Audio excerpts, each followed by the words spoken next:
Góðan dag. Velkomin á þessa ráðstefnu aukna nýtingu félagsheimila og menningarhúsa á Vesturlandi. Í sannleika sagt stóð til að halda ráðstefnuna með hefðbundnum hætti en vegna þeirra aðstæðna sem eru uppi vegna heimsfaraldrar COVID-19 sendum við hér út á vefvélum samtaka sveitarfélaga á Vesturlandi. Upptakan verður svo aðgengileg eftir að viðburðinum lýkur á sömu miðlum. Í sóknaráætlun Vesturlands árið 2020 til 2024 kemur skýrt fram ríkur vilji til eflingar félagsheimila og menningarhúsa á Vesturlandi. Þar segir að við viljum bæta nýtingu félagsheimila og menningarhúsa í þágu fjölbreyttar menningar í landshlutann.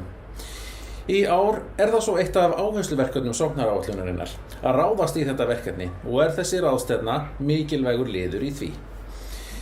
Í breyttum þjóðfélagsaðstæðum og breyttum tímum hefur notkun þessara menningarhúsa dregið saman og blásum við hér vörn í sókn og ætlum að skoða og sjá hvað hægt að gera við þessi merkilegu mannvirki.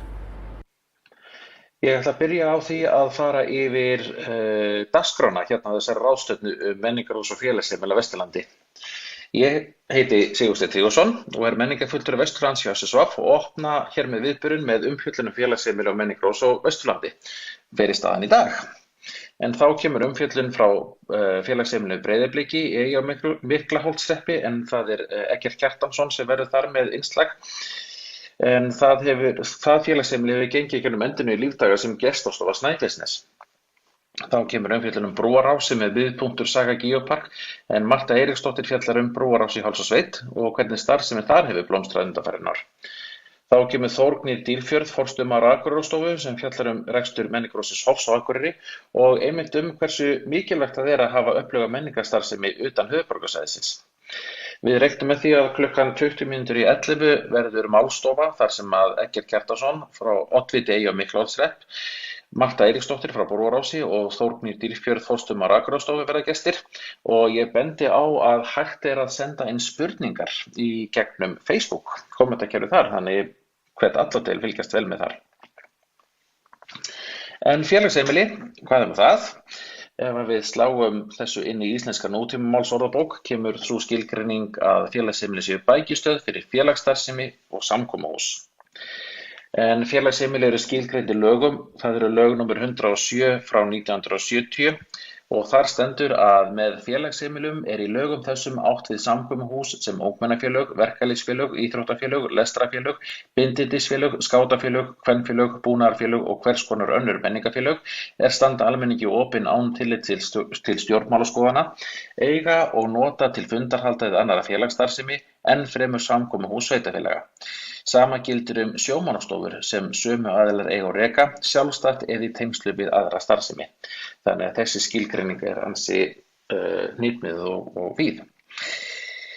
Félagsheimili eru mörgum samfélögum afar mikilvæg og þau eru oft notuð sem fjöldahjálparmiðstöðvar vegna slysa eða náttúruvár. Þá eru þau líka notuð sem kjörstaðir, íbúafundir og svona mætti lengi telja. En í fyrsta skipti sem orðið félagsheimili notaði prentara útgáfu frá árinu 1906 samkvæmt tímarit.is. Það á 7. ársþingi Þjóðrækningsfélags Íslendinga en þá lögð til breytingartillaga á dagskrá sem hljómar að leggja nú þegar grundvöll að veglegu félagsheimili í Winnipeg borg sem miðstöð fyrir íslenskt félagslíf, gesti, íþróttir, lestrasal, bókasafn og bóksölu íslenskra bóka og blaða. Telja afgangi þeim af Ingólfssjóði sem nú vörslu félagsstjórnar tils einskis betur varið en að byrja með honum sjóð fyrir slíka söfnun. Þannig að það eru háfleygar hugmyndir sem voru þarna í byrjun 20. aldarinnar og það sama má segja hérna á Íslandi. Uppbygging félagsheimila rímar afskaplega vel við ungmennafélagsandann og félagsheimilin fór að spretta upp eins og gorkúlur út allt land og þau voru eins og þeir hefur komið fram af öllum stærðum og gerðum en oftast nær voru þetta algjörlega glæsileg hús og sínum samfélögum mikið til sóma. Hérna sjáum við Breiðablik. Þessi mynd tekin upp á 1950 en þá var húsið byggt en það stækkað til 1972 og þá í þeirri mynd sem við þekkjum það í dag. Og þau voru sínum samfélögum stolt og prýði og oftar en ekki þá voru það kvenfélögin eða búnaðarfélögin, ungmennafélögin sem stóðu að byggingu þessara félagsheimila og ég verð nú bara að segja það að það algjör stórverk afrek þá sem nú að hafa náð að byggja upp félagsheimili. Hérna sjáum við mynd frá 24. júní 1967 en þá verið að vígja félagsheimili Dalabúð í Búðardal og þarna sjáum við að fólk hefur lagt hart að sér til þess að ná þeim árangri að byggja félagsheimilið. En menningarhús eru þau eitthvað annað en félagsheimili. Ef við spyrjum íslensku nútímamáls orðabókin aftur, þá kemur niðurstöðan töluvert óvart, en þá kemur bara upp, þá spyr bókin hvort að viðkomandi var að meina hegningarhús og ég veit nú ekki hvort að margir líta á menningarhúsin sem hegningarhús, en menningarhús náttúrulega mun yngra hugtak en félagsheimili, en það birtist fyrst árið 1932 í prenti samkvæmt Tímarit.is og að sama skapi þá voru þau afar fjölbreytt og mismunandi húsnæði, svona eins og félagsheimilin. En það athyglisvert að sjá hvert félagsheimili að þróast í dag. Menningarhúsin eru að blómstra upp í gömlum iðnaðarhúsnæðum sem hafa verið haflöð út all land og þetta til dæmis Sláturhúsið á Egilsstöðum, Frystihúsið á Hjalteyri og Marshallhúsið í Reykjavík og mörg fleiri sem hafa einhvern veginn gjörsamlega skipt hlutverk en eru stórkostleg uppspretta menningar og eru virkilega sínum samfélögum og umhverfi til sóma. En á þessari ráðstefnu þá settum við niður þessa skilgreiningu af menningarhúsi. Menningarhús þar sem að einskiptisviðburðir, það eru hátíðir, tónleikar og listsýningar fara fram, auk möguleika á útleigu til einkaviðburða af einhverju tagi. Menningarhús önnur en þau sem eru með fasta daglega starfsemi eins og söfn, sýningarstaði og svo framvegis. Þannig að við erum að horfa á menningarhúsin í skilningunum, þeim skilning að þetta séu félagsstarfsemi og félagsheimilin. En við hérna á Vesturlandi við eigum okkar menningarhús, til dæmis má nefna Hjálmakletti í Borgarnesi sem hýsir Menntaskóla Borgarfjarðar og opinbert menningarhús sveitarfélagsins. Það hús byggt árið 2008, hannað af Kurt og Pí arkitektum. Annað dæmi Bíóhöllin á Akranesi sem sérstaklega byggt sem kvikmyndahús og hefur þjónað því hlutverki allar götur síðan. En þar hefur líka farið fram mjög fjölbreytt starfsemi á sviði menningar og viðburða. Þar fara fram tónleikar, leiksýningar og svona mætti lengi telja. Og bæði þessi hús á Akranesi og í Borgarnesi eru virkilega glæsilegur arkitektur, það verður bara að segjast. En á Vesturlandi eru 23 félagsheimili og 3 menningarhús. Og þá verið að tala um það að þetta séu hús í opinberri eigu, hús í eigu félagasamtaka eða sameign margra aðila. Og hérna sjáum við að þau eru dreifð allt landið, eða allan landshlutann afsakið. Og þau eru eins fjölbreytt og eins og þau eru mörg og aðstaða og aðbúnaður eru mjög mismunandi stað frá stað. Þannig að það eru miklu möguleika þar á. Það oft á tíðum það eldhús og eldurnaðaðstaða en sumum tilfellum jafnvel sundlaugar við félagsheimili sem einmitt í anda þess mikla ungmennafélagsanda sem var ríkjandi. Nýtingin á þeim mjög mismunandi en það eru dæmi það að hús séu notuð bara einu sinni á ári að meðaltali og meðan önnur eru næstum því í daglegri notkun.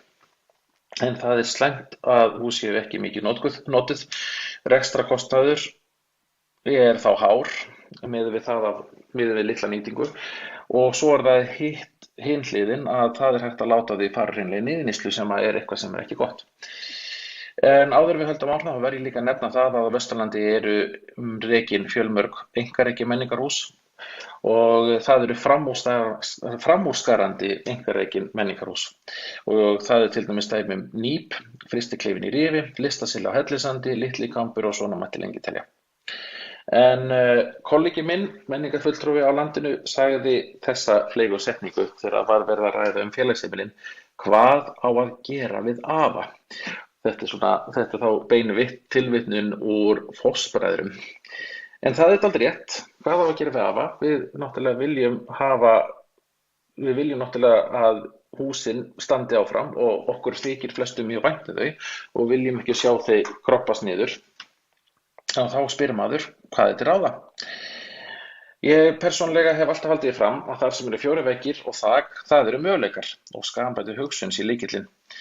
Það mikilvægt að fari fram skoðun á aðstæðum og hvað umhverfi húsana hafa upp á að bjóða. Einhver tækifæri þar fólkin? Og það munum við sjá hérna í ráðstefnunni sem kemur hérna eftir.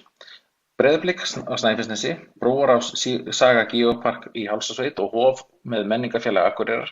Þetta eru allt dæmi verkefni sem hafa gengið mjög vel og eru svona ákveðna fyrirmyndir í því sem við viljum sjá gerast. En að lokum þá langar mig til að biðja alla sem eru að hlýða að fara hérna í smá leik. Ég bið allum að hugsa félagsheimili eða menningarhús sem eru í nágrenninu sem mætti kannski nýta þess meira. Og hafið það í huga þegar ég fer yfir þessa punkta sem hér koma. Og þá það undir staðarenginu. Það eru samfélagslegar þarfir en félagsheimili eru mikilvæg og hversu mikilvæg eru þau í samfélaginu sem ræðir. Og þá það húsnæði, hvað býður þau upp á? Eldunaraðstaða, tjaldsvæði fyrir utan, svið sem býður upp á leiksýningar, sundlaug og svo framvegis. Hvernig náttúrufarið í nágrenninu? Eitthvað merkilegt? Til dæmis hver eða merkilegt fallegt fjall, eldfjöll eða eitthvað svoleiðis? Og sama má segja sögu og menningu. Vesturland þekkt fyrir mjög ríka og merkilega sögu. Eitthvað slíkt í gangi í kringum félagsheimilið? Og hvernig samfélagið samsett? Og þá með tilliti til átthagafræðslu. Og hvert mögulegt samstarf á svæðinu? Og þá hugsum við blómstrandi menningu, en flokkar menningar eru ansi margir og þetta ekki tæmandi listi. Og meira sér undir tónlistinni eru þá fjölmargir undirflokkar þar undir, það getur verið rock, jazz, hip-hop eða hvað sem Myndlistin með möguleika á residensíum eða hvernig sem það farið, leiklist og skáldskapur í kringum leikverk, danslist, ritlist og skáldskapur, þjóðmenning, ljósmyndalist, hönnun og arkitektur, sagnarfur og meira segja íþróttastarf og menntastarf. Ef við skoðum líka atvinnu og nýsköpun, þá þar margir flokkar sem geta blómstrað í félagsheimilunum í takt við blómstrandi menningu. Það matargerð og matarhandverk, ferðaþjónusta sem hefur verið mikill í sókn undanfarin ár, þó svo að núna gangi ekki nógu vel út af COVID-19. Störfan staðsetningar hefur þó komið í ljós að raunverulegur kostur hvar sem þú býrð, hvort sem að það í borg eða bæ eða sveit, og þar leiðandi nýsköpun og tækniþróun í tengslu við fjórðu iðnbyltinguna. Þannig má leiða líkur að því að vísindastarf getur verið raunhæfur kostur víðar heldur en bara í þéttbýlinu. En ef við höldum áfram í þessum litla einfalda leik okkar, þá má kannski tvinna saman þessa þætti sem hér nefndir og búa til einhver góðan suðupott menningar og nýsköpunar í félagsheimilinu. Ef við skoðum til dæmis átthagafræðslu og sagnarf, þá það eitthvað sem getur verið efnisviður fyrir skapandi ferðaþjónustu. Og aftur getum við tvinna saman ritlist og skáldskap og tvinna það saman við sögu og menningu í nágrenni við félagsheimilið og þar getur líka blómstrað leiklist þannig að félagsheimilið getur þá verið þekkt sem leikhús í sveit. Þannig að möguleikarnir eru endalausir og eins og ég sagði þá í rauninni sköpunarkrafturinn það sem getur verið hérna lausnin að þessu öllu saman.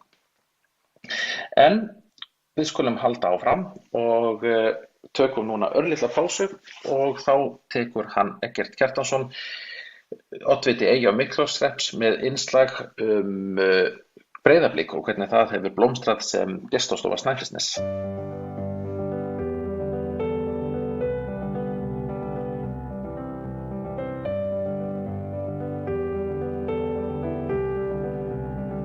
Eggert, Breiðablik, þetta ekki alveg nýtt hús. Hvenær var það byggt og undir hvað?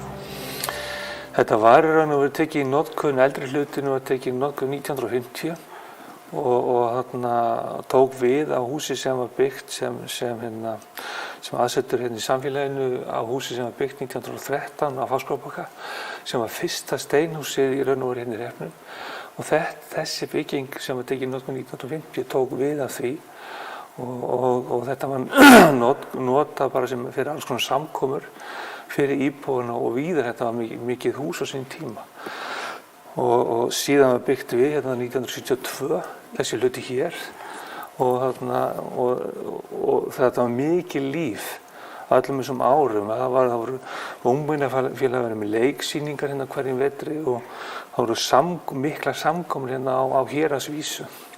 Þetta var alltaf því þótt svona mjög vandað hús og mikið hús af þessum félagsheimilinu basís sko.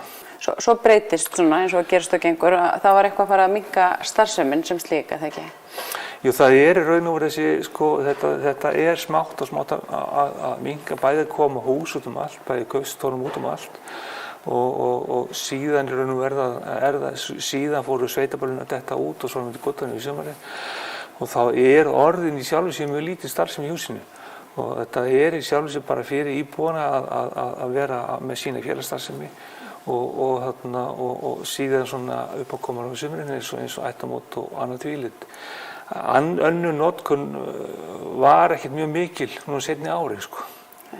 En hvað kemur svo til að hér verður nú algjör umbylting og það nú ekki hægt að segja að hér sé mikið líf og mikið fjör hérna starfsemin í þessu húsi núna? Það var raun og veru þannig eins og fórum yfir áðan, þá var gríðarleg starfsemi í þessu húsi alveg lengi framan af sko. Síðan var raun og veru orðin bara mjög lítið notkun á húsinu og þegar rakastjóri Svæðisgarðsins Ragnhildur Sigurðardóttir kom að máli við okkur 2015 að búa til gestastofu hér í húsinu, að þá fór af stað heilmikil vinna til þess að þróa það og markmið okkar í Hreppsnefnd og hér í samfélaginu það að sýna þessari húsi svolítið miklu, sýna þá virðingu sem það á skili og raun og líka sýna því brautryðjandi starfi sem það fólk sem byggði þetta upp, sýna þeirri vinnu líka virðingu með að búa til lífi í húsinu. Og verkefni undanfarin ár hefur snúist það.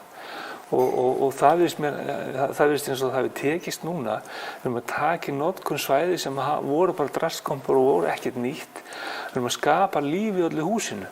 Og það það sem skiptir máli fyrir samfélagi eins og í okkur. Og við erum að fá hérna nýjan starfsemi inn, hérna erum við að taka, hérna Svæðisgarður Snæfellsnes að taka móti gestum sem koma á Snæfellsnes. Það fer eitthvað kringum 90% af umferðin fer hérna framhjá inn á Snæfellsnes og Svæðisgarðurinn með gestamóttöku þar sem á að sýna fólki að það er velkomið á Snæfellsnes. Þar erum við að reyna að stýra, þar Svæðisgarðurinn að stýra sko umferðinni á þá staði sem tilbúnir til að minnka óþol þeirra sem í sjálfu sér vilji ekki fá ferðamanninn. Síðan það nú fræða ferðamennum alltaf frábæra sem boðið hérna Snæfellsnesi og síðan í sjálfu sér að reyna að tryggja öryggi fólks eins og kostur Þetta verið að nýta þetta stóra hluta húsinu í núna, en jafnframt pössuðum við upp á það eru svæði í húsinu sem að íbúar geta nota til sinna starfa. Og það skiptir okkur miklu máli. Þetta félagsamlíðin á svæðinu og fólk getur haft sína stað sem ennþá, þó að það sé pínlítið breytt form á því, að við reyndum að passa upp á það. Og það finnst mér að hafa tekist mjög vel til, en það var lögð mikil vinna í akkúrat að gera það. Og við höfum líka hugsað mjög mikið það að breyta ekki bara til að breyta, heldur við erum að halda í raun líka því gamla. Eins og til dæmis ljósin í salnum. Við látum lofti halda sér, en við setjum LED-lýsingar tókum flúrlampana niður og setjum LED inni, fólk sér ekki breytinguna. Þannig erum við að færa þetta svolítið yfir í nútímann. Og þannig erum við að hugsa allt þetta verkefni, að gera þetta skáparnir hérna, starfsfólki hérna. Þetta eru skápar sem voru teknir niður annar staðar og setti hér og byggt svona ofan á þá. Þannig við erum að endurnýta hluti. Maður sér að panellin ennþá á salnum sem manni þykir svolítið vænt um, þessi panelklæddu félagsheimili sem eru víða land. Já. Við viljum bara slípa það og lakka og svona og hann að halda þessu gamla skilja. Sem dæmi að þá breyttu til þess að allir séu hérna upplifið sem mikið velkomna á Snæfellsnesi. Að þá breyttu við salernunum þannig að það eru opin allan sólarhringinn. Við munum að vísu taka svolítið gjald fyrir að hleypa inn á þau en þetta skiptir svo miklu máli fyrir alla sem eru að koma á nesið að komast á salerni og það hefur svolítið vantað inn á sunnan nesinu. Og bara þannig, við tókum allt í gegnum salernunum og til þess að hafa þetta snyrtilegt og fallegt og þetta skiptir máli.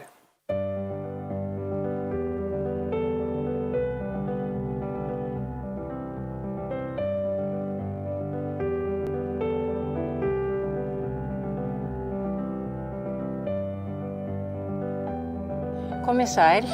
Í þessum stutta inngangi þá ætla ég að deila með ykkur forsögu þess að við tókum félagsheimili Brúarás á leigu og höfum staðið fyrir rekstri hér í þessu gullfallega húsi og svona reynsluna okkar af þessum rekstri ásamt svona nokkuð lykilatriðum sem þarf að hafa í huga þegar að verða að fara í vegferð sem þessa.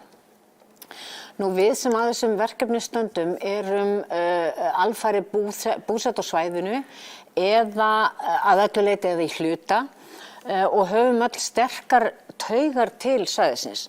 Og ég held að það sé lykilatriði, það sé einhverjir svona drifkraftar sem að brenna fyrir húsinu og svæðinu. Og það auðveldar alla uppbyggingu frekar. En forsagan af þessu ævintýri svo að Kjartan Ragnarsson og hún Sigríður Margrét í Landnámssetrinu í Borgarnesi að þau voru að leita að ákjósanlegri staðsetningu fyrir jarðböð.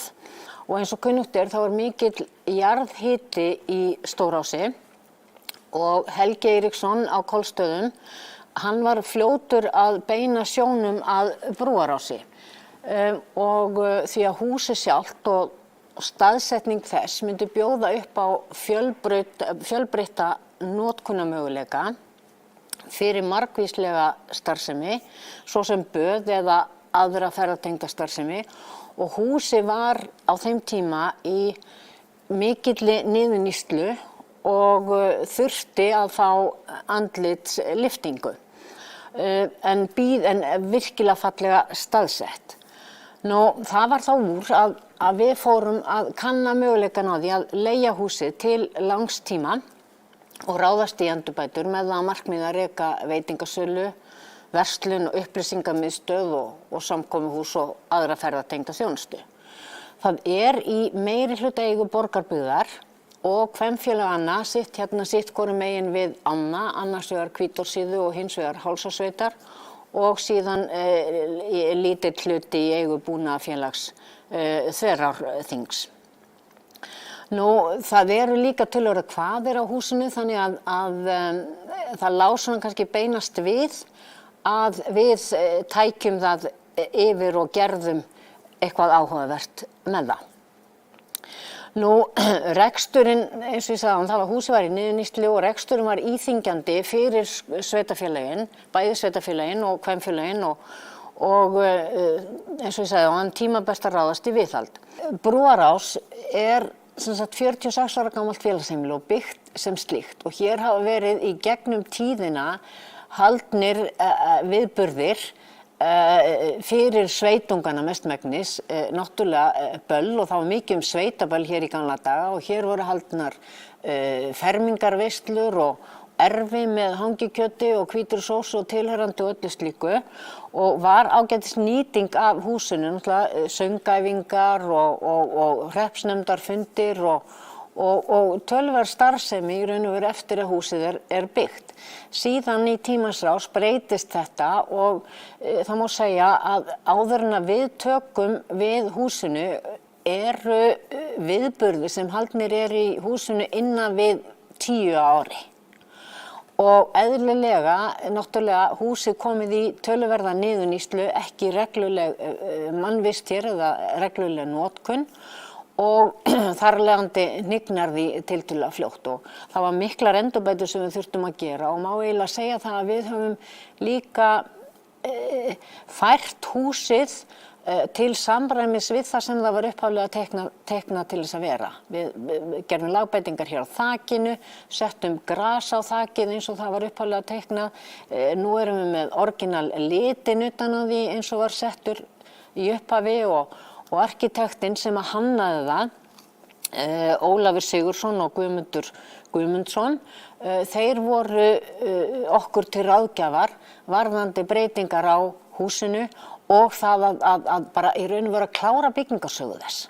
Og það það sem okkur tókst og nú erum við sem sagt að reyna að glæða húsið meira lífi og vonum það að það takist með aðstoð allra sveitunga og Íslendinga og erlendra gesta og þetta verði sem sagt sannkallað félagsheimili þar sem að innlendur og erlendur og sveitungar og brottfluttir geta átt hér góðar stundur og vonandi mörg hjónabönd orðið til eins og var alltaf í gamla daga á öllum sveitaböllunum.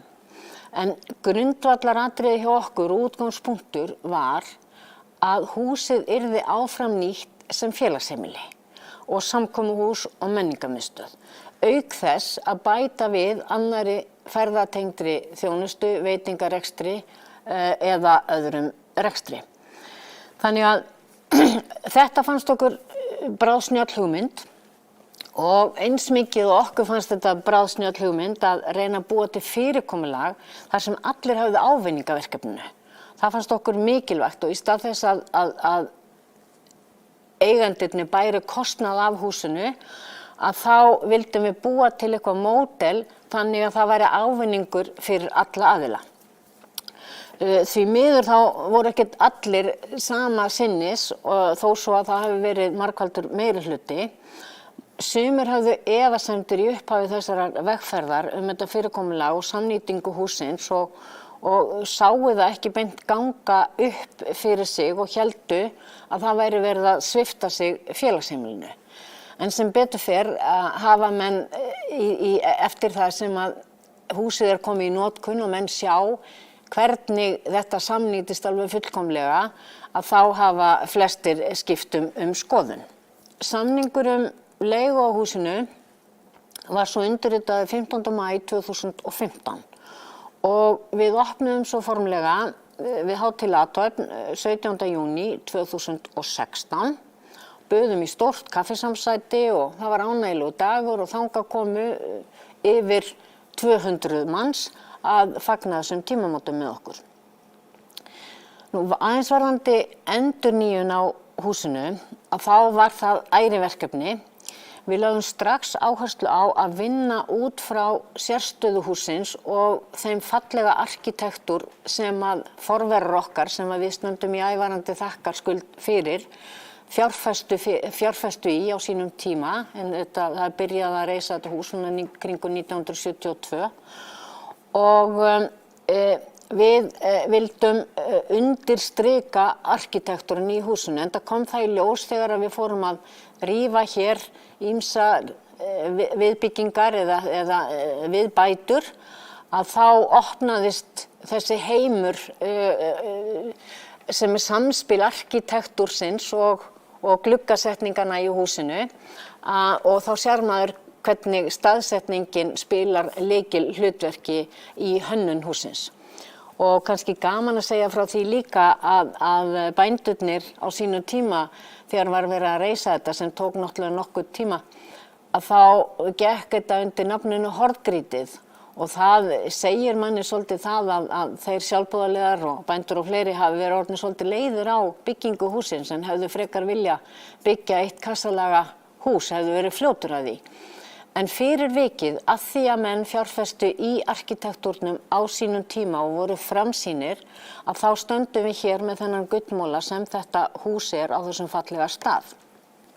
Og við lögðum sem sagt höfuð áherslu á það að láta það njóta sín sem best en færa það í nútímalegt horf. Og hér við breyttum til dæmis gluggasetningu með það að augnamiði að sjá allan fjallarhringinn sem hér sem Strúturinn, Eiríksjökull, Langjökull og Hallmundarhraunið.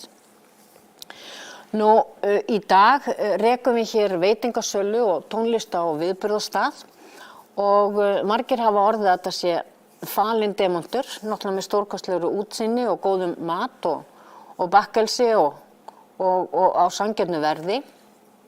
Og við leggjum áherslu á að gera matinn sem mest frá grunni og kappkostum að nota hráefnin úr héraðinu eins og kjöt og grænmeti eins mikið og völ á. Við erum með matselunum íslenska rétti eins og kjötsúpu sem nú einna vinsælust hjá okkur, kjötbollur og svo íslenskan platta sem með úrvali af íslensku hráefnum, hangikjöti, flatköku, heimaböku, rúgbrauði, reiknan lax og harfisk og hákarl sem þú getur síðan náttúrulega skólað niður með einu góðu brennivínsstaupi. Nú vinsælasta matselunum okkar kjötsúpa og hamborgarar og hvoru tveggja notum við hráefni frá Stórási sem sagt næsta bæ og þar er bæði nautgriparækt og sauðfjárrækt, þannig að við nýtum kjötið þar. Í kökuhlaðborðinu þá erum við með gómsæta kökur og sætabrauð sem náttúrulega þrautreint í kvenfélögum til margra ára og rennur alltaf jafn ljúft niður. Önnur skemmtileg starfsemi hér tónleikahald og hér hafa stigið á svið listamenn eins og Jónas Sigurðsson og ritvélar framtíðarinnar, Stebbi og Eyvi, Eyþór Ingi, Góss og svo höfum við líka staðið fyrir kótilettukvöldu með Bjartmari Guðlaugs Hann slær alltaf í gegn með íslensku kótilettunum böðum í smjörlíki. Og við höfum líka verið með barnaskemmtanir og hingað hafa komið listamenn úr héraðinu, svo sem Rakel Pálsdóttir, söngkona og píanóleikarinn Birgir Þórisson hefur komið hér nokkrum sinnum fram. Og þetta eitthvað sem okkur langar að gera meira af, að vera með meiri uppákomur úr héraðinu. Nú svo höfum við líka verið með jólahlaðborð og tónaflóð úr héraðinu, eins og ég sagði. Við heyrum ekki annað heldur en að sveitungar og tónlistamenn og aðrir sem hingað komið séu ánægðir.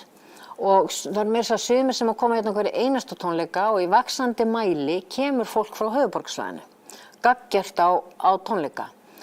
Þannig að það bara gaman að geta verið með það bland af heimafólki og aðkomufólki og náttúrulega líka fullt af sumarbústöðum hér í kring og þá blandast þetta svona skemmtilega og úrverður góð stemming.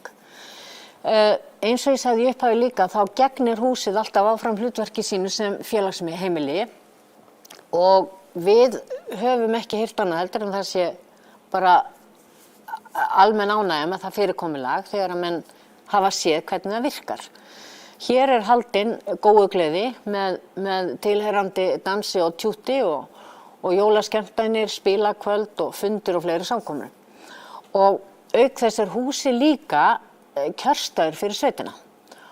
Og líka gaman að segja frá því að við höfum verið þeirra ánægja aðnjótandi að fá Guðna forseta í mat og við höfum getað sýnt honum kjörklefan hérna baksviðs þar sem sveitungar okkar hafa væntanlega greitt honum fjölmörg atkvæði.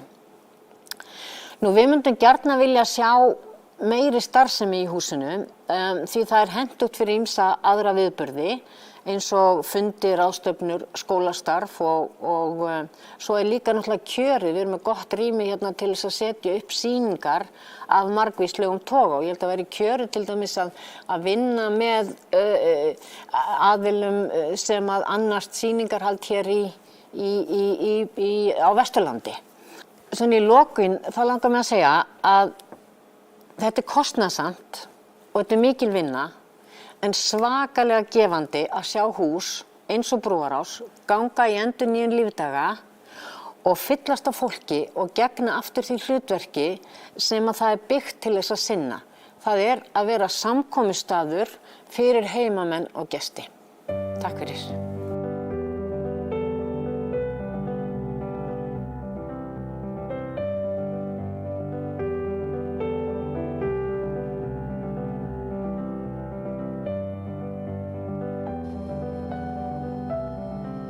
Já, komið þið sæl. Ég heiti sem sagt Þórgnýr og forstöðumaður Akureyrarstofu og Akureyrarstofa menningar, markaðs, ferða og atvinnumála skrifstofa Akureyrarbæjar. Þannig að við mæðumst í mörgu og þá nú virkilega gaman að segja ykkur meira frá því sem við erum að sýsla við alla daga, en það því miður ekki tími til þess. Ég komið til þess að segja ykkur aðeins frá menningarhúsinu Hofi, aðeins svona frá tilurð þess og rekstri og svona hvað það hefur þýtt í örstuttu máli. Það auðvitað sama þar, það frá mjög mörgu að segja, en ég verð að reyna að binda mál mitt einhvern veginn inn í tímaramann. Ég að hugsa að fá að deila þá bara með ykkur svolítið skjali, ef ég finn það hér. Og ætli það sé ekki komið þá hér með upp á skjáinn. Já, ef ég bara svona byrja á, svona sjá, vill þetta ekki skipta fyrir mig. Já, svona. Ef ég byrja bara á nokkrum ártölum, það segja hvernig byrjaði þetta allt saman að til varð menningarhús á Akureyri. Þá var það þannig og þannig kannski einhverju hér sem eru nógu gamlir til að muna eftir því að þeir sátu saman, allir ekki verið 4 ráðherrar minnst í sófa í ráðherrabústaðnum og tilkynntu það að það ætti að reisa menningarhús á 4 stöðum á landinu og svo vitum við svo sem hvernig það hefur gengið. En Akureyri var einn af þeim og Akureyringar eiginlega bara stukku strax á þennan vagn og vildi fara beint í samtal við ríkið hvernig ætti að standa að þessu. Þannig að sagan rekur sig alveg aftur til ársins 1999 Það líður svo svolítið tími þannig til að gerðu samningur byggingu menningarhús og samkvæmt því átti að fara 1 milljarður samtals í Vestmannaeyjar og Akureyri. Þetta breyttist nú reyndar aðeins eftir því sem að tími leið. Það endaði með að það voru 700 milljónir sem komu í húsið hér á Akureyri. Það var svo 2004 sem að var efnt til alþjóðlegrar hönnunarsamkeppni, stór glæsileg keppni og komu 33 skemmtilega tillögur og það var sem sagt tillaga Arcthings sem að vann í samstarfi við Arkitema í Kaupmannahöfn sem að var fyrir valinu og þar kom fram þessi hugmyndahúsi sem að við þekkjum í dag. Í hönnunarvinnunni og í forsendunum var alltaf gert ráð fyrir því að tónlistarskólinn myndi eignast þarna húsnæði leið og menningarhúsið yrði byggt. En í byrjun og upprunalegu tillögunni þá var gert ráð fyrir því að tónlistarskólinn yrði í sérhúsi. En á hönnunarferlinum þá var því breytt og tónlistarskólinn var færður inn í húsið og það mjög mikið gæfuspor held ég bæði fyrir húsið og fyrir tónlistarskólann því að það ekki hægt að hugsa sér betra aðstæður fyrir tónlistarskóla heldur en að vera staðsettur í menningarhúsi við bestu fáanlegu aðstæður til flutnings eins og tónlistarskólinn okkar er. Svo færir skólinn húsinu líf allt árið sem alveg ómetanlegt. Fyrsta skóflustungan var tekin 15. júlí 2006. Það var áætlað í byrjun að húsið myndi taka kannski 2 ár í byggingu en svo kom þarna hrun segði minni eftir og það var ekkert alveg ljóst hvernig það myndi enda með húsið ekki fyrir hvernig hörpu en það var sem betur fyrir ákveð að halda áfram en það var teygt á verkinu þannig að það var ekki vígt fyrir 2010 það 10 ára núna var 10 ára núna í ágúst. Nú, til hvers vorum við að þessu? Kannski stóra svarið aðstæða til tónlistarflutnings. Það var búið að stofna hérna symfóníuhljómsveit, hún var komin á koppinn en var eins og gengur slíkar hljómsveitir þegar þær ferðast landið til dæmis að þá eru þeir að spila í kirkjum, í íþróttahúsum við afar mismunandi hljómburð, stundum arfa slakan, rekast á við annað og svo framvegis. Ég var nú sjálfur að vinna fyrir þessa hljómsveit á sínum tíma og man eftir því hvernig þurfti að taka hana niður hvað eftir annað sömu helgina í Akureyrarkirkju til þess að það var hægt að koma tónleikunum við. Þannig að það var svona kannski megin ástæðan. Auðvitað marga fleiri. Við gerðum þessa skýrslu á leiðinni, köllum voru svo hógværu köllum það orkuver við pollinn, sáum þetta sem svona okkar stóriðju, eins og var vinsælt að segja í þá daga. Og það var gerð fleiri en ein greining á þörfum, það bara spurt hvaða vandamál verið að leysa og þarna það auðvitað tónlistinn en margs konar annars konar uppákomur. En það var líka spurt hvaða möguleika verða til, hvað líklegt að það geti gerst í kjölfarið á því að svona hús verði reist. Í byrjun fengum við til liðs sama ráðgjafafyrirtæki og Harpa sem heitir Artec og amerískt. Það var spurt fjölda tónleika, fjölda gesta, fjölda seldra miða og svo framvegis, aðrir viðburðir, þarf æfingasal, hver stærð markaðarins og við fundum það að Ameríkararnir voru ekki alveg að ná að tengja við pínulitla Ísland. Og þeir spurðu hvað verðið með stóra hljóm og vildu láta það stjórna stærðin á salnum sem var mjög skemmtileg pæling og kannski nauðsynleg. Spurt hvort einkaaðilar getur gefið húsið eða hlut af því. Þannig að það var ýmislegt sem kom úr amerísku veruleika sem passaði ekki alveg við þetta hjá okkur. Og stærsta útgáfa var með leikhúsi, orgeli og öllu, leikhússalur, tónlistarsalur upp á 850 manns og svo milli þessara 2 sala æfingasalur, alveg gríðarlega mikið hús og þetta kom strax í ljós að þetta var allt of dýrt hús og byggingakostnaður reyndist allt of mikill og við þurftum að sníða þetta allt niður, bæði húsi sem var til á endanum og hverfa algjörlega frá þessum stóru hugmyndum. Það var opið hús 9. desember 2007 og þá sögðum við voru að ímynda okkur hvað geti af hverju þetta hús geti orðið og við sáum strax að það yrði fyrirmyndir aðstæða fyrir fjölbreytilega viðburði á sviði tónlistar, leiklistar og danslistar. Tónlistarskólinn yrði þarna á Akureyrastofu, við vorum þarna tíma, möguleikar að taka á móti viðburðum alls staðar frá og svo segjum við hérna nú í desember var fjöldi tónleika í bænum haldinn við mismunandi aðstæður og oft miklu kosta til og svo segjum við þarna frostrósatónleikar, jólatónleikar, Friðrik Ómar og Guðrún Gunnars og stór tónleikar Sinfóníuljómsveitar Norðurlands og svo framvegis. Þetta yrði allt haldið við fyrirmyndar aðstæður í Hofi og það hefur allt saman gengið eftir. Þannig sjáum við bara myndir frá byggingatímanum. Þetta var spennandi, það var þetta sem við vorum að halda þetta opna hús, það var opið í fleiri en einum skilningi eins og sjáum á myndunum.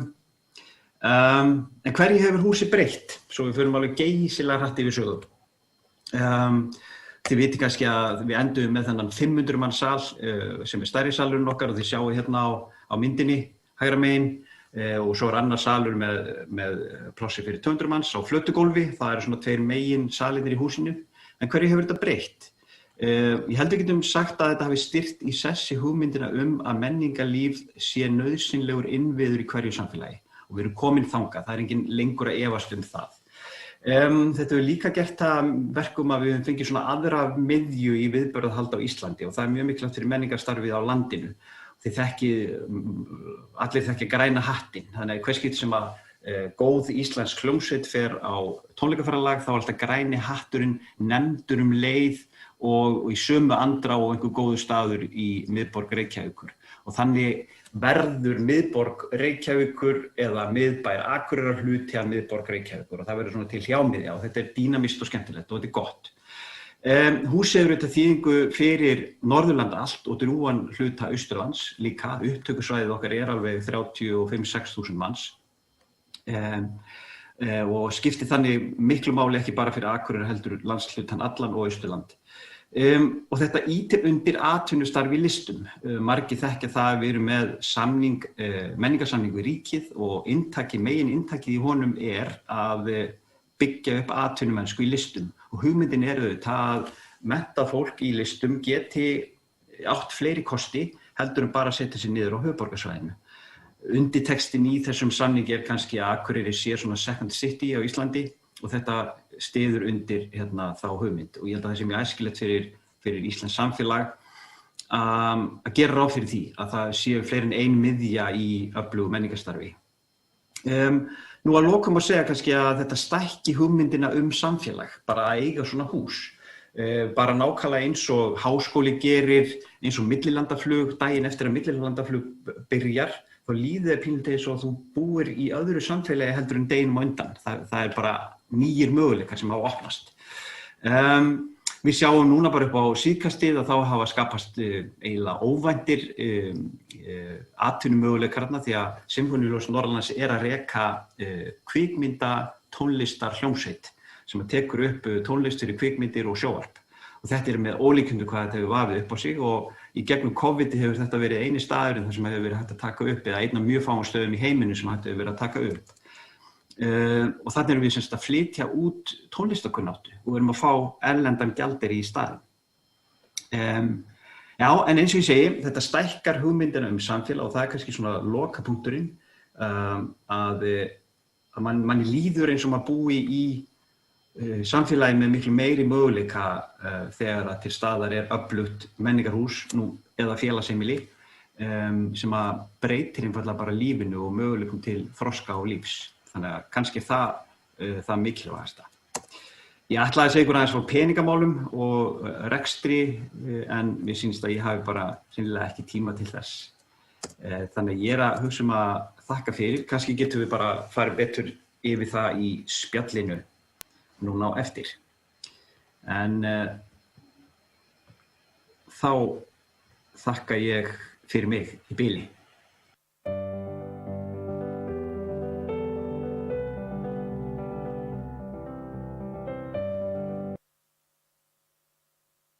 Þórgnýr Dýrfjörð sem forstöðumaður Akureyrarstofu og Mörtu Eiríksdóttir frá Brúarási. En Marta, hún hérna hjá okkur og ég bið ykkur bara bæði velkomin. Og ég ætla að byrja því að bara þakka ykkur fyrir þessi góðu innlegg sem eru komin. En það sem að kannski svona ágætis byrjunarpunktur að við kannski byrjum að ræða Þórgnýr, þú nefndir í þínu og það sé mikilvægt að skapa menningarmiðju fyrir utan höfuðborgarsvæðið og það hafi svona dálítið tekist með byggingu Hofs. Og þá svona spyr ég ykkur bæði, finnst ykkur þetta vera að það sé þörf á fleiri menningarmiðjum á landinu? Og ég að byrja? Já. Já, svo sem eins og kom fram í mínu innleggi og að þá finnst mér það og kannski ég held að sé líka mjög mikilvægt að sé svona einhver kjarni í hverjum landshluta, þeir geta verið fleiri en einn, vegna þess að það er svo nærandi sem sagt bæði fyrir þá minni félagsheimili því við erum að tala þau núna, eða bara hvaða menningarstarfsemi sem að vera í námunda við einhverja svona miðju. Þannig jafnvel það sem er í dreifðari byggðum sé ekki langt frá ef að sé að næstu miðju. Þannig að við tökum svona þessa hjámiðjukenningu mína sem að, eins og allir vita sem hafa sett einhverja hjámiðju á öxul, að þá kemur sláttur á hann ef sett hérna, ef það er á hann í hjámiðja og það er mjög mikil kraftur í slættinum. Þannig að ég held að allt svona að sú hugsun, allt sem er í umhverju okkar, nær og fjær, en styrkir í raun og veru á sama tíma það sem við erum að gera. Ég vona að það skiljist það sem ég er að segja. Í okkar tilfelli líður okkur eins og að menningarmyndin af Íslandi hafi stækkað og ég er alveg jafn mikið að tala af því að menningarhúsið Hof er stórt og dýrt. Ég er alveg jafn mikið að tala tað eins og Græna hattinn sem er pínulítill tónleikastaður en er einhvern veginn kominn á kortið og einhvern veginn bara breytir menningarmyndinni. Ég var aðeins verið að spá því að bara að síðasta sumar ef við hugsum að þessum ferðamálin. Ég hugsa fyrir mjög marga Íslendinga hafi myndin af Íslandi sem stað til að búa og stað til að njóta hafi breyst í sumar. Og það er vegna þess að það er ekki bara ein miðja, það er ekki allt, við fengum bara nýja mynd af því, af lífi og fjöri allt land, af mörgum miðjum, ef ég prófa að gera einhvern svona samanburð þar á milli. Já, einmitt. Það er mikið til því. En Marta, svo ég spyr, af því að þú ert nú hérna fyrir félagsheimili, þá spyr ég svona hérna, þá tækifæri fyrir ykkur til dæmis í tónleikahaldi og þannig menningarstarfi í félagsheimilunum? Já, og eins og ég sagði í erindi mínu þá höfum við lagt heilmikið upp úr tónleikahaltinu og en eins og Þórgnýr nefnir að þá skiptir ofsalega miklu máli að vera nálagt miðju þannig að þú náir til fjöldans og Borgarnes er náttúrulega ákveðin miðja fyrir okkur en Vesturlandi öðru leyti það er mesti þéttbýlisstaður á Vesturlandi en eins og ég sagði líka áðan að þá í auknum mæli erum við að fá bara gesti sem að koma gagngert af höfuðborgarsvæðinu og úr Mosfellsbæ og sumarbústaðunum í kring og það er bara algjörlega nauðsynlegt að við náum því vegna þess að ef við værum bara að byggja á heimafólki að þá næðum við ekki rekstrargrundvöll í þessu þannig að miðjan eins og Þorgrinn réttilega leggur mikla áherslu á skiptir ofsalega miklu máli af því að hún er dreifðari hvar við erum staðsett heldur en á Norðurlöndinu, Akureyri, Húsavík og þar í kring þannig að það er svona meiri mannfjöldi þar. Þannig að í rauninni þá kannski tækifæri fyrir okkur hérna á Vesturlandi í fólkinni því hvað við erum rauninni nálægt stóru markaði þá er það á höfuðborgarsvæðinu. Ég myndi segja það og ég held við eigum að keyra svolítið meira á það og ég held varðandi þetta COVID-ástand þó svo við í Brúar sem höfum reyndar haft lokað fyrir utan tónleika að þá held ég við eigum að geta keyrt svolítið á það fyrir fólk að njóta dvalar meira á landinu og við höfum til dæmis verið að fá bara gesti sem koma gagngert úr höfuðborgarsvæðinu á tónleika, kaupa sér gistingu og gera bara ferð úr þessu. Já. Og það er náttúrulega bara mjög ánægilegt að fólk að gera ferð úr þessu til þess að fara í annan landshluta eða svona ígildi þess að fara til útlanda skiljiði. Þannig að þetta er algjörlega breytast og alveg hárrétt að við ættum vonandi að geta gert það. Sama gildi Reykholtshátíð og svoleiðis. Ég segi það kannski svo þetta þá kannski líka ákveðin svona þetta leiðandar COVID-ástand hefur kannski kennt okkur það okkur Íslendingum, menningar neytendanum að það rauninni hægt að ferðast landið og upplifa fyrsta flokks menningu eins og til dæmis bara eins og þið að nefna tónleikar Brúarási eða menningardagskrá í Hofi. Algjörlega og eins og ég sagði þarna áðan líka þá eru bara margir sem að koma hverju einstu tónleika hjá okkur og af því að þeim finnst nálægðin svo þægileg og skemmtileg af því að þetta við erum með 120-150 manns max og nálægðin á þessum tónleikum er svo skemmtileg og ég held að við séð líka svona svipað andrúmsloft á þessum tónleikum sem að menn hafa verið að streyma úr félagsheimilunum landið, þegar RÚV hringferðin sem að þeir hafa verið og ég held þetta að nýta svona tækifæri meira að vinna þetta í tengslum við fjölmiðla á landsvísu og þetta var bara mjög gaman að sjá allar þessar uppkomu frá hinum ýmsu stöðum á landinu þar sem var áhersla lögð á landshlutann. Já. Og ég held að megi útfæra þetta líka í saðra menningarstarfsemi. Já, það mitt og þá kannski svona daldið í framhald af þessu þá það þessi menningarlega atvinnuuppbygging eins og Þorgrín nefndi að þá kemur það sama skapi að það verður meiri grundvöllur fyrir starfandi fólki í menningarlífinu að þá eitthvað sem þá náttúrulega komið vinnustæðin svona nær sér, þú veist eins og tónlistafólk, sviðslistafólk og það náttúrulega sannað sig til dæmis á Hofi. En svo við nefnum aftur Hof, þá fór þar inn önnur víðari starfsemi, til dæmis eins og tónlistaskólinn. Hefur það verið að hjálpa styðja við rekstur Hofs á einhverju leyti? Já, það kannski stóra máli að það skapar líf allt árið og það var nefnt þarna áðan sem verða örlög, hvað á að gera ef afa sagði þú, Sigursteinn, það verða örlög húsanna að starfi hverfi úr þeim, sjaldnar sem þau eru notuð, ljósin eru slökkt eins og við segjum stundum og við getum auðvitað ekki verið með stóra tónleika hverja einustu helgi, líf og fjör hverja einustu helgi allt árið, alla daga ársins. Og það að hafa starfsemi eins og tónlistarskólann í húsinu og það þetta upplýsingamiðstöð ferðamanna líka og veitingastaður skiptir svo miklu máli upp á þetta. Það aldrei slökkt. Það engin dagur sem ekki líf í húsinu, nánast. Og það skiptir mjög miklu máli upp á það og þetta nokkur svona sterk félagsheimila hugsun, myndi ég segja. Og ég sagði svolítið mikið frá ameríska módelinu sem Arteka komið með, að fólki kom með, sem þetta stóra hús með sérsal fyrir leiklist, sérsal fyrir tónlist og sér æfingasal. Við hörfum frá því og fórum svona meira yfir í svona norræna módelið og það mjög algengt einmitt að það sé skóli í nágrenninu og eins og við sjáum bæði í Borgarnesi og Akranesi að það það bókasafn þess vegna í sömu byggingu eða í sama kombói og þetta mjög farsælt held ég af því að bara slökkt ljós eru bara svo fráhrindandi fyrir starfsemina. Þannig að já, þó það var ekki nema út af þessu, þetta svona gróðin fyrir húsið, fyrir skólan það að þú sem nemandi getur mætt frægum fiðluleikurum og tónlistarmönnum á leiðin í skólan sem á leiðin á æfingu í Hofi. Það þetta, já, þetta alveg óbúslega dýnamískt og skemmtilegt.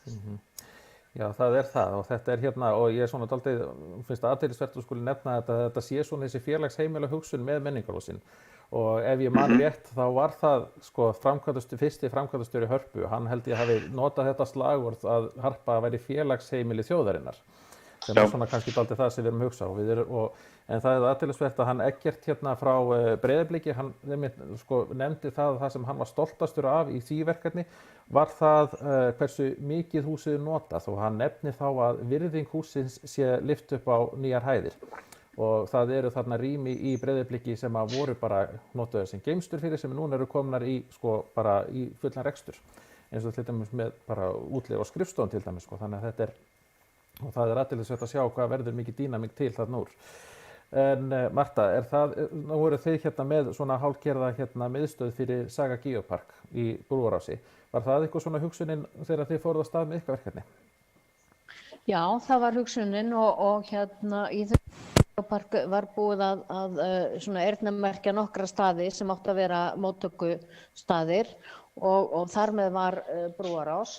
Ég myndi vilja sjá þann þáttinn vera eldan töluvert mikið og við höfum nægt rými eins og ég segi til þess að vera með sýningar þó svo að það hef ekki verið sett almennilega upp ennþá. Ég held að í raun og veru varðandi Saga Geopark það þarf náttúrulega bara að efla þá starfsemi og þá hugsun miklu betur fyrir þetta svæði og styrkja hana betur. Við sjáum hvað þessi geoparkar sem hafa verið bæði á Snæfellsnesi og Katla Geopark að þetta hefur heilmikið að segja fyrir ímynd svæðisins og styrkir þá aðilar sem að starfa innan svæðisins í allri markaðssetningu og fyrir utan það þetta veitir möguleika á því að opna styrki.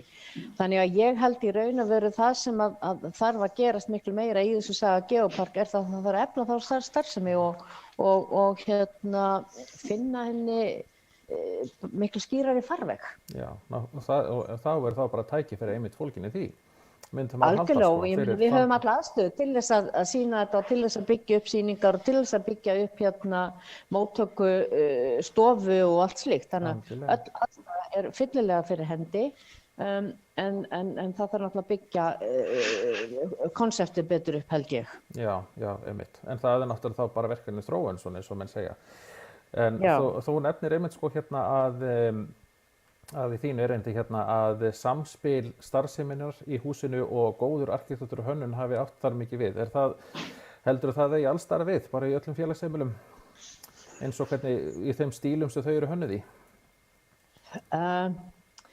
Ég held að það sé bara lykilatriði í þessum félagsheimilum sem eru að þú verður að vinna svolítið út frá sérstöðunni. Sum þeirra hefur náttúrulega ekki mikið verið gert við og eru bara einn kassi með sviði með rauðum flauelsgardínum með giltum borða neðan og svoleiðis. Það er ákveðin svona retro stemming í þeim félagsheimilum líka og ég held að það gæti alveg hreint verið vettvangur til þess að vinna út frá þessari retro stemmingu.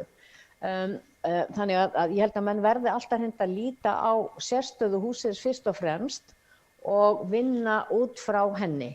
Eins og ég sagði að sérstæðan okkar þarna gullfallegt hús með ýmsa notkunarmöguleika og okkur tókst vegna þess að arkitektúrinn er svo góður og þá byggja þessa fallega eða endurgera þessa fallegu byggingu. En ég er ekkert viss um það að þetta henti fyrir öll hús vegna þess að húsin verða að vera flott, þú verður að gera þetta vel, þú verður að leggja mikinn pening og mikla vinnu í það að endurgera þetta þannig að þetta sé smart. Fólk er ekkert að vilja koma í félagsheimilin ef þau hafi ekki verið endurgerð upp á almennilegan hátt. Einmitt, og þá komið aftur að því þetta með stoltið sko, að virðing húsins er lyft upp á annan stall sko. En ég vil minna bara á að það er hægt að senda inn spurningar inn á YouTube. Að taka eftir YouTube-rás fyrir þessa viðburðar og það er komin spurning sem er kannski bara beinist til ykkar beggja og það er spurning hvort það þyrfti að stofna félagsheimilafélög svona í anda ungmennafélagana gömlu og eitthvað sem að gætu þá verið eitthvað svona samtök sem getur svona styrki. Hvernig líst ykkur á þessa hugmynd? Já, það er eitthvað svona sem maður þyrfti að hugsa um. Ég hugsa svona bakvarðasveit eða vildarvinir. Ég held að það geti það geti hjálpað mjög mikið til. Það eru fjölmörg tækifæri í þessari, svo fyrir nokkrum árum var mikið talað um sko menningartengda ferðaþjónustu og kannski vissu ekkert alveg nákvæmlega hvað það var. Núna erum við komið með svona miklu ríkari skilning, bara fjölbreyttari hugmyndir. Núna erum við allt í einu farin að tengja saman menningu, ferðaþjónustu, náttúruvernd, samanber geoparkana og það getur gefið þessum húsum alveg ný tækifæri sem við bara sáum ekkert fyrir bara 5 árum síðan. En ég held og við höfum svo fjöldamörg dæmi um það að gömul hús, gamla menningarminjar og þess að hafa fengið líf vegna þess að það er hópur fólk sem tekur sér saman af einhverju ástríðu til að byggja þau. Það er rétt sem Marta segir að það þarf að passa upp á sjarmann og það allt saman. Það getur verið fyrsta skrefið að félag taki hús upp á arma sína en síðan það spurning tilgang og notkun og það allt saman. Og það getur verið svolítið mismunandi hvaða farvegur farsælastur fyrir það. Það getur verið að það sé bara fólki í því að einstaklingur taki húsið upp á sína arma ennþá betra ef félag hefur hjálpað til við að gera það klárt fyrir notkun. Við höfum svo fjölmörg mismunandi dæmi mismunandi rekstrarform, bara eins og kom fram áðan. Þetta geta verið einstaklingur, geta verið félög, geta verið sveitarfélögin og það engin held ég, það er ekkert nauðsynlegt samband á milli þess hver tekur starfsemina að sér og hvort að hún farsæl eða ekki í raun. Út á Siglufirði höfum við dæmi listakonu, hún Aðalhöra Eysteinsdóttir, sem búin að taka 2 félagsheimili að sér og gera upp og raun og veru koma í virkni, og það svona hreint einstaklingsframtak í samstarfi við opinbera aðila og sjóði, svo sem dæmi sé tekið. Ef ég á að kommentar aðeins á þetta, þá ég svo sem ekkert alltaf hrifin af því að vera setja batteri utan batterið, heldur vil ég að þetta komi sem mest frá grasrótinu, og auðvitað ef ég líti á eins og Brúarás hjá okkur, þá húsið í eigu Borgarbyggðar og kvenfélagana, og ég myndi halda í raun og veru að þessir aðilar hefðu fulla burði til þess að nýta húsið betur með góðum hugmyndum og allavega hvað okkur varðar, og þá húsið til reiðu fyrir alla þá sem hafa áhuga á að gera skemmtilega hluti og nýta húsið til þess, og við erum til í alls konar hugmyndir sem eru út fyrir kassan og ganga út fyrir kassan. En ég ekkert viss það að stofna, félagsheimila hóp utan félagsheimilin sé endilega rétta leiðin. Ég hef sterka trú á grasrótinni bara. Ég get alveg tekið undir það. Ég held að félag einstök verkefni væri farsælla. Já. En það einmitt þetta að ég hef svo mikla trú á hugmyndinni, ég persónulega Þannig að það rauninni bara það að koma henni á framfæri, og það náttúrulega grasrótin náttúrulega mjög mikilvæg þar. Og oftast það líka að sjá svona kannski annan vinkil á málinu sem getur verið mjög áhugaverður í umræðinni.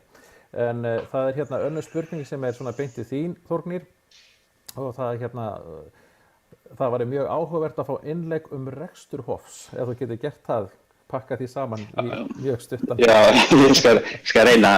Það voru 2 glærur þarna sem ég sleppti og snerist mikið samning okkar við ríkið, en þetta semst þannig að það var kannski mátilegt brjálaði að klára þetta hús sem kostaði 3,67 milljarða á sínum tíma, þar vísu með kostnaðinu við tónlistarskólann, á meðan við vorum að gangi í gegnum kreppuna. Það hefði reynda marga góða kosti, það skaffaði mjög mörgum iðnaðarmönnum og hönnuðum og tæknifólki vinnu meðan á því stóð, og þá teygt á framkvæmdatímanum eins og ég nefndi.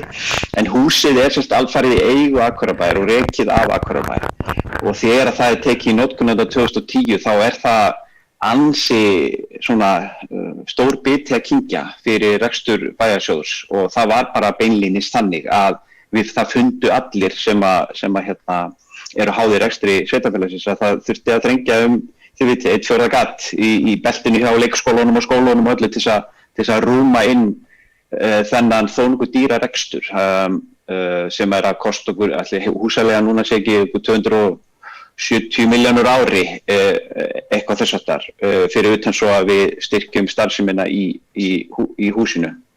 Þannig að þetta ansi stór biti. Og við höfum átt í löngu og nokkuð farsælu samstarfi í ríkið menningarsamning, og eitt af verkefnum sem tiltekið þar, hann gengur allir út á atvinnustarfsemi í listum, og við erum svona dálítið hörð á því að við eigum að líta á menningarstarfsemi alvöru atvinnuuppbyggingu, og raunveruleg tækifæri til þess að skapa störf. Það gleymir stundum að þetta ekki hít, að leið og búið að borga fyrir aðstöðuna, að þá fer hver króna beint í notkun. Það segja kontrabassarleikarinn sem verður borgað frá Sinfóníuhljómsveit Norðurlands, hann fer bara strax daginn eftir og fer að nota þá peninga. Þeir stoppa hvergi, og virðisaukinn okkar síðan tónlistin og öll þau ótrúlegu gæði sem verða til þarna milli.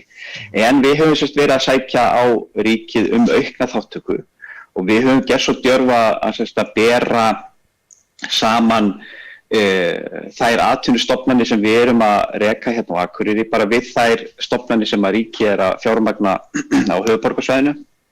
og það alveg geysilegur munur á. Má ég hendur beinni í glæru, segir þeir? Já, endilega. Nei, ég get það ekki. Nei, ok. Sé ég.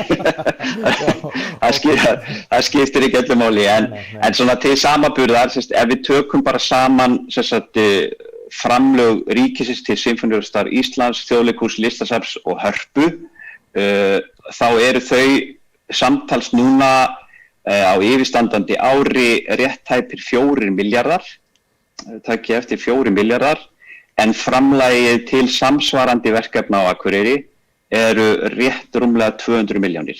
Já. Þannig að þetta er alveg æpandi og, og við erum að reyna núna að búa til stemningu fyrir því að við einhvern veginn bara gefum upp á nýtt og þetta tengist þessari hugmynd að byggja upp aðra sterka miðju. Það þekkir mjög margir sem hafa búið erlendis og kynnt sér þessa hugmynd Second City, að það sé vísvitandi stefna að búa til annað einhvers konar borgarsamfélag. Það er nú oft hlegið okkur Akureyringum fyrir að vilja tala okkur sem borg, en við viljum meina að það sé skynsamlegt af hinu opinbera að við í sameiningu byggjum upp aðra sterka miðju sem hefur borgar eiginleika. Og alveg hárrétt sem Marta segir að nýta nálægðina við höfuðborgarsvæði af því að Vesturlandi liggur svo nærri, það er svo auðvelt og fólk vílar ekkert lengur fyrir sér að fara. Þess vegna er svo mikilvægt að búa til annan segul sem hefur segulmagn annars staðar á landinu og fleiri stöðum á landinu. Þetta er ekkert ný hugmynd, en við erum svona að benda á möguleikann á styrkingu menningarstarfs sem leið að þessu markmiði. Það er kostur að það er ekki verið að bylta einhverju samkeppnisumhverfi í raun. Þetta er ekki eins og sé verið að styðja við matvælaframleiðslu á einu stað en ekki öðrum og svo framvegis. Þannig að þetta er ansi hentuleg leið. Já, og svo höfum við náttúrulega uppbyggingarsjóðina út allt land sem er alveg geysilega mikilvæg orkustöð fyrir uppbyggingu og atvinnustarfsemi út allt land. Já. Og snýr þá meira að grasrót og þessu þar. Einmitt. Þetta er alveg frábært. En núna er farið að síga á seinni hlutan hjá okkur í þessum alþingi, en mér langar samt til að spyrja alveg á lokum, maður verður eiginlega að gera það, maður getur ekki á þessum tímum annað en minnst á orðið hræðilega. En við ætlum að vera bjartsýn og horfa saman til framtíðar og ég ætla bara að spyrja svona ykkur bæði. Við byrjum á þér, Marta. Teljið þið að menningarhús og uppbygging félagsheimila geti leikið lykilhlutverk í þeirri endurrit sem framundan er? Ná, stórt að spurt. Þetta er stór spurning. Já, þetta er stór spurning. Ég held í raun og veru, ég held að það geti verið, svo framalega sem að því sé tryggður ákveðin fjárhagslegur stuðningur. Af því að það er bara ákveðin takmarka eins og við sjáum sem að við getum gert af áhuga og grasrótin getur bakkað okkur upp og okkur laus, en á endanum snýst þetta náttúrulega alltaf úthald í rekstri. Og þessu hús eru til staðar og svoleiðis og ég held með ákveðinu stuðningi að þá geti það alveg verið mögulegt, En það þarf að koma til einhver ákveðin stuðningur, vegna þess að það bara eins og við höfum verið að reka þetta náttúrulega alfarið fyrir eigin reikning og það er bara brjálæðisleg vinna og framlegð og í svona rekstri er ekkert ofboðslega há. Þannig að en ég hef svo sem fulla trú á því ef að það er með einhverjum stuðningi og þá skiptir ofsalega miklu máli þessi stuðningur sem að menn geta sótt í meðal annars í gegnum samtök sveitarfélaga á Vesturlandi eða samtök sveitarfélaganna og framkvæmdasjóð eins og Þórgnýr var að nefna. Þórgnýr, hvað finnst þér? Já, við svo sem vitum ekki hvar þetta endar og sem betur þegar núna eru leikhúsin að opnast og það er opnast á tónleikahald og þess að það og vonandi verð það farsælt, en ef við gefum okkur að á endanum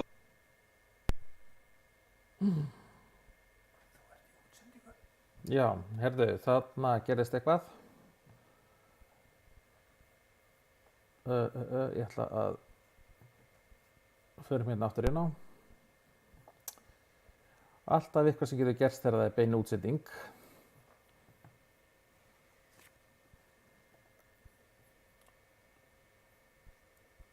Já. Þetta er alltaf skemmtilegt. Já, en það kannski spurning af því að þetta var nú komið að síðustu þetta var nú bara alveg síðustu sekúndunum. Þannig að það kannski, þetta voðalega dónlegt að henda fólki svona út á fundi, sérstaklega þegar þetta svona mikið og góðvöld verkefni. En ég held að við setjum hreinlega bara punktinn hér við þennan viðburð og en ég ætla þá að nota tækifærið og taka svona upp þráðinn hjá honum Þórni og minna á það að við hjá Samtökum sveitarfélaga á Vesturlandi og í rauninni hjá öllu landshlutasamtökunum erum til ráðgjafar hvað varðar uppbyggingu á svona verkefnum. Og ég kannski minnist á svona tek undir með það sem var rætt að við viljum heyra í græsrótinni og hugmyndin og samtalið alltaf til fyrst, svona alltaf fyrsta skrefið. En ég vil þakka Eggerti Kjartanssyni fyrir sitt innlegg og eins Þórni Dýrfjörð frá Akureyrarstofu og Mörtu Eiríksdóttir frá Brúarási fyrir sín innlegg og mjög góðar og skemmtilegar umræður. Og ég vil líka þakka Muninn kvikmyndagerð fyrir teknilega aðstoð í þessum viðburði og ég slít þá hér með þessari ráðstefnu félagsheimili og menningarhús á Vesturlandi, hvernig má nýta þau betur og þakka ykkur kærlega fyrir að hlýða. Verið sæl.